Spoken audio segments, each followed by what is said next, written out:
Hello, good morning everyone. I would like to welcome you to the STAMINA International Trial and Exploitation Update.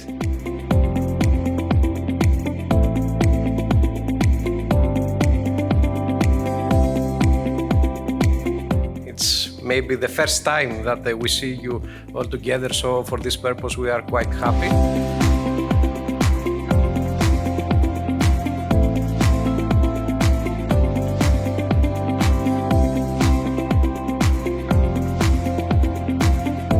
Currently, STAMINA was another project that was focusing on preparedness against pandemic crisis. It was designed for a case like COVID-19. It happened within COVID-19. Today, actually, what we're going to do is not, let's say, a trial as you have been used to in the national trials. So it's more a demonstration, it is more a storytelling of what the STAMINA tools can do. Just today we give a glimpse of what the STAMINA can do. We need to increase our preparedness, and this can happen through the planning that we propose here as a STAMINA. I mean, especially when thinking of COP-related tools and evidence-based data and decisions, these things weren't existing in healthcare. What we're doing in STAMINA, we are developing 21 different tools in order to address all different aspects of a pandemic. We're providing tools for all different levels of organizational command, including predictive models, including intelligence modules and front-end interfaces. We can run things for data scientists, for experts, for political command, for actual first responders. And we are trying to capture all everything in the value chain of tools for pandemic response.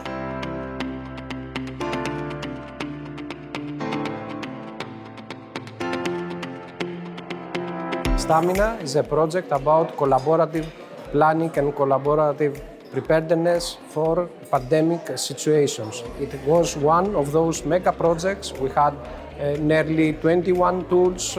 We conducted 12 trials around Europe in order to showcase how we could better prepare ourselves in pandemic crisis phenomena and situations.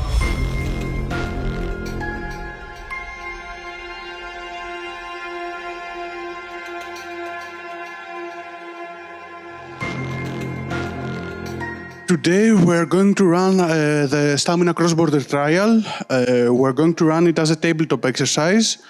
We have 4 different tables, each one representing a different level of command, plus an international table where the actions required on a cross-border setting are going to be taken. Approximately a month ago, a new COVID strain was identified in Slovenia by the ECDC and WHO consequently notified accordingly through the Slovenian National Institute of Public Health. The WHO experts in Denmark quantify the effect of this new outbreak through simulations with the GLIM predictive model to identify the spreading from Slovenia to other countries. GLIM is a stochastic predictive model that leverages human mobility data and networks and epidemiological data to assess the effects of an outbreak on various degrees of granularity, including on a cross-border setting. So I will give the floor to our ISI colleagues who are running GLIM.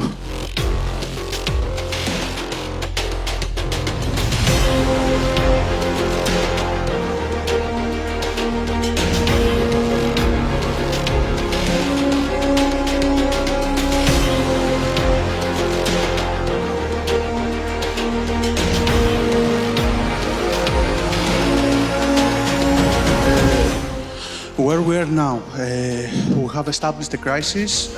We know that we have 2 things that accentuate the crisis, the movement of people and also the new strain of COVID-19. At Brunel University, we developed predictive models, simulation models for the STAMINA project. We did that as part of the modeling and simulation group, and for the project we developed 4 different models. Planners can see in a safe environment of a computer what would be the impact of different policies and strategies, and then can decide which one to implement in an evidence-based mode.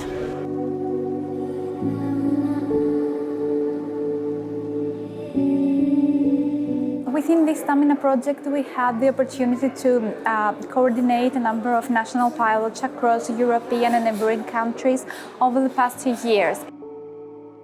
What we actually achieved was to have end users for the first time testing and applying these innovative tools that the STAMINA platform offered to them in a way very close to the circumstances under which they work daily, to not only to manage pandemics but also to have the opportunity to promote awareness, create technological breakthroughs, and promote well-being across Europe.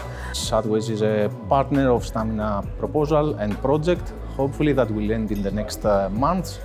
My impression from the project is that it was a correct timing to implement such tools and to support the European Commission and the European Union and all the member states by producing solutions, unique solutions, modular from one hand, but tailor-made from the other, in order to increase the resilience of the community and the health emergency services.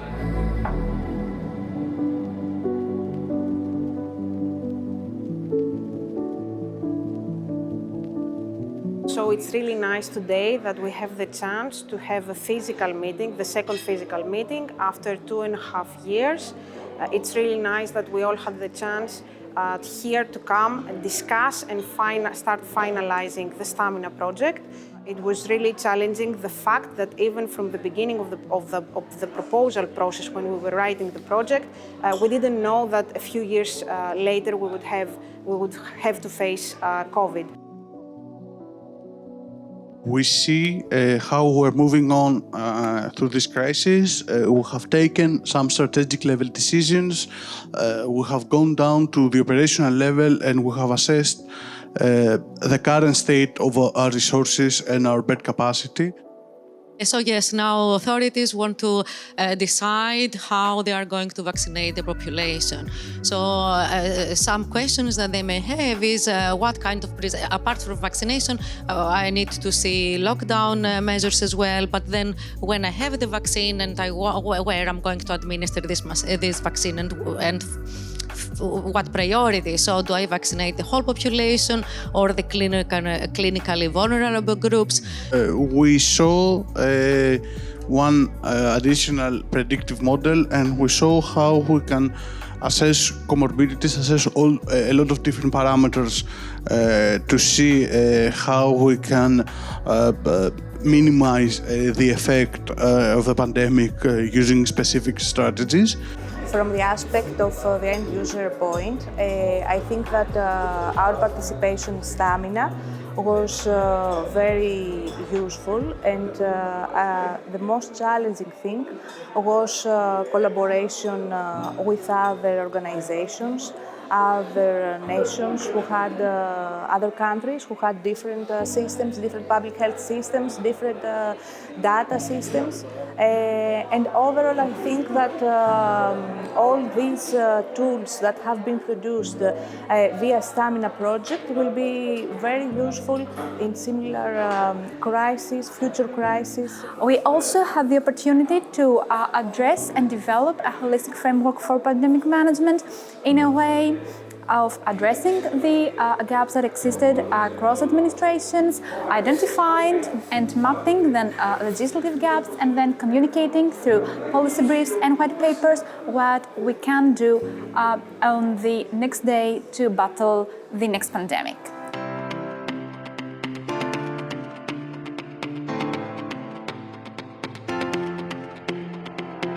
We were work package leaders of work package 6, where it was aiming to create point-of-care technologies to monitor a pandemic. Work package 6 was divided in 3 stages, let's say, 3 main tasks. One was like bioinformatics, where we created tools to explore genomic data and produce genetic markers. These genetic markers for 5 different pathogens were tested using different types of point-of-care technologies that they can take the diagnosis next to the patient. This last stage was the connection of the outputs from these technologies to the POC-TI interface in order to transfer the information of the diagnostic tests to the STAMINA engine and to the decision makers so they can optimize the strategy to manage and minimize an outbreak. It's worth pointing out, and this is a congratulation to all the involved partners in Work Package 6 that managed to create a great coordination, a great communication and transparency of the issues, difficulties, improvements, and this allowed us to complete successfully the work package. On the STAMINA project, I'm in charge of the ethical impact assessment and thinking about ethics by design.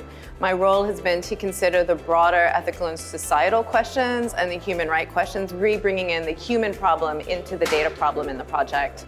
So taking and looking at the models and trying to understand, for example, what is really needed to make sure these models accomplish the benefit for society, or how do these tools help us understand the bigger contextualized picture that is a pandemic. In many cases, it's also been about thinking about outside of the design project, so understanding where policy might need to change, thinking about where training opportunities might need to rise, or where further resources might be needed, and providing recommendations for those, so that when the tools go into use in the real world, they can be in the best package possible. I'm a work package leader from Work Package 2, which was focused on creating the end user requirements, gap analysis. So it was really a lot of work in the beginning of the project, and then after the first, I would say 10 months, we were actually finished. So we created the end user requirements, first version, second version, and on those requirements, the tools were basically built. So then the end users, of course, had to test, like, did we reach the end user requirements? Were they fulfilled? Did we fail? We developed Crisis Hub, which is a strategic support tool for crisis management, so in information management, decision making, capacity and resource management. And the tool actually already existed prior to STAMINA, but we expanded it, built on it, and now the final product was shown today. ISI Foundation provided, as a contribution to the project, the extension and adaptation of the GLIM model, which is one of the predictive tools used in STAMINA, and which is a tool that is aimed at assessing the potential spreading of an outbreak worldwide. And for this reason, it is used as one of the predictive modeling tools in the international trial.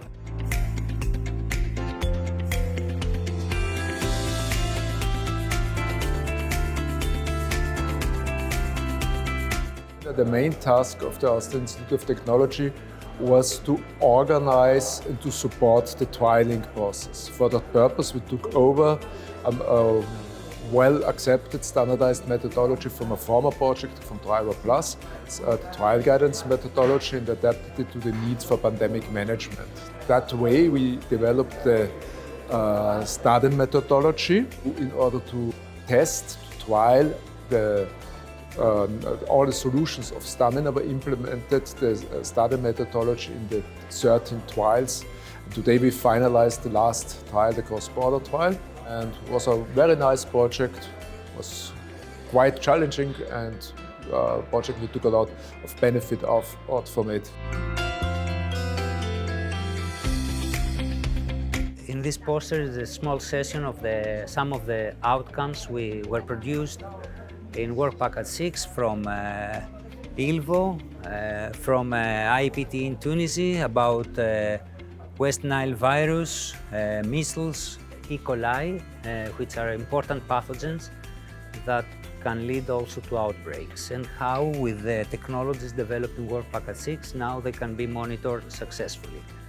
This specific poster, it is about the importance of the bioinformatics and the work in task 6.1 that BIOCOS performed, handling genomic data from pathogens, viruses and bacteria to successfully produce at low cost, with accuracy and fast, a methodology to discover new biomarkers upon which primers and probes are designed that were also subsequently transferred into the point-of-care devices. This bioinformatic tool, the biomarkers computational system, was successfully applied in SARS-CoV, influenza, ESBL E. coli, measles and West Nile virus to discover novel biomarkers upon which primers and probes can be designed, and where we designed actually successfully the primers that were successfully validated. It is a technology that allows a faster discovery of potential genomic regions that can be used in molecular tests to diagnose the presence of a pathogen into a patient.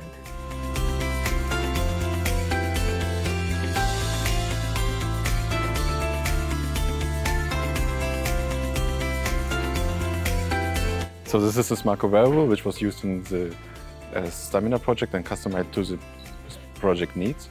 We see different use cases in the processes where it helped. One obvious such use case is, of course, to monitor the patient. This is specifically in this difficult environment where they were in quarantine and they needed to be remotely monitored, but also especially for the first responders in the project. So also there we could use the SMARCO wearable to monitor their vitals, see if they get fatigue and circumvent human error or make it less prone to that. It measures different things such as the heart rate, blood oxygen saturation and also the skin temperature. Here we see a mobile app to show all the different parameters which are measured by the SMARCO wearable in its current generation. So we see, for example, the heart rate, the blood oxygen level, the skin temperature. Then, based on the PPG signal, we also see and heart rate variability, we see estimated stress values, the steps we walked. Also, based on the heart rate variability, we have sleep algorithms to detect the sleep state. We can also measure one-channel ECG by closing the circuit with our fingers, skin contact, accelerometer values.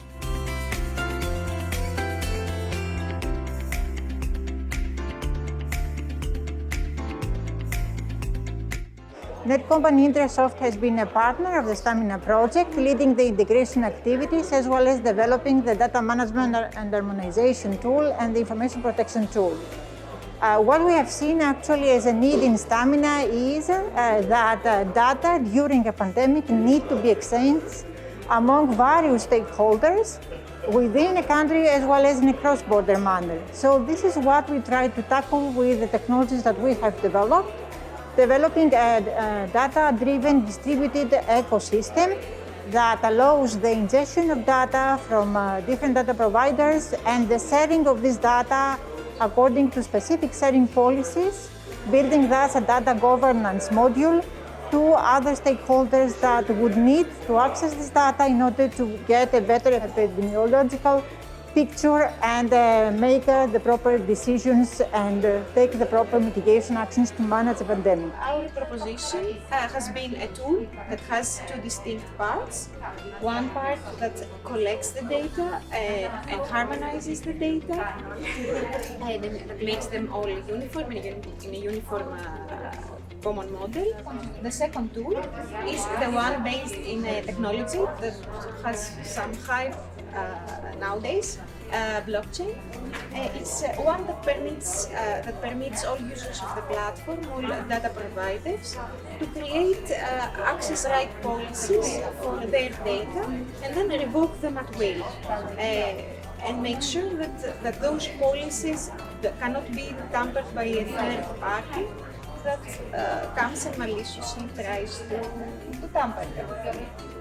So our added value is interoperability, is discoverability of data, uniformity.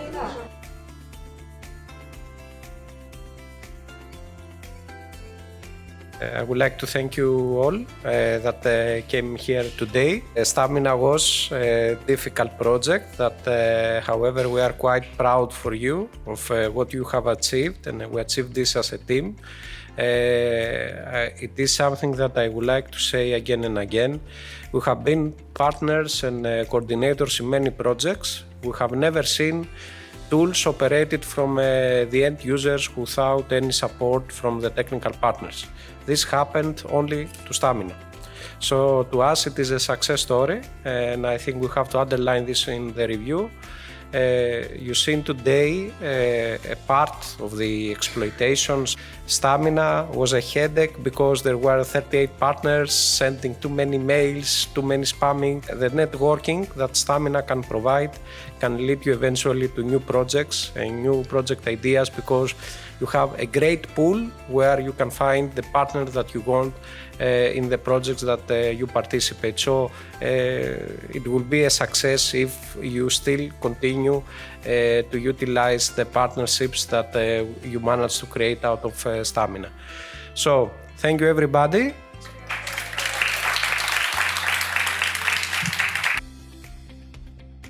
We are better prepared at a strategic level within the European Commission, but also at the tactical and operational level, at the hospital level. Luckily, as we've seen today during the cross-border pilot, everything went well, so all the requirements are fulfilled and happy. Solutions prove to have a very high potential to improve further pandemic management within Europe, in fact also not only in Europe. We're not going to stop working on these tools, but on the contrary, we're going to evaluate them through their incorporation in other projects. Today, here in Athens, we conducted an international trial showcasing with a subset of STAMINA tools how different levels of commandment, different agencies can collaborate together at the international level in order to get evidence-based decisions for making better, faster and more accurate directions for a pandemic management situation. We are quite proud for our partners of what they succeed, because it was difficult to conduct all those pilots. It was a project designed for a pandemic situation like COVID, and it happened within pandemic situation. So we did it, and we solved our problems internally, and we showcase how huge is the need for such projects. We need more projects like that, like STAMINA, in order to see how agencies collaborate together, how they can do things together, enhance their preparedness in a more collaborative and participatory manner.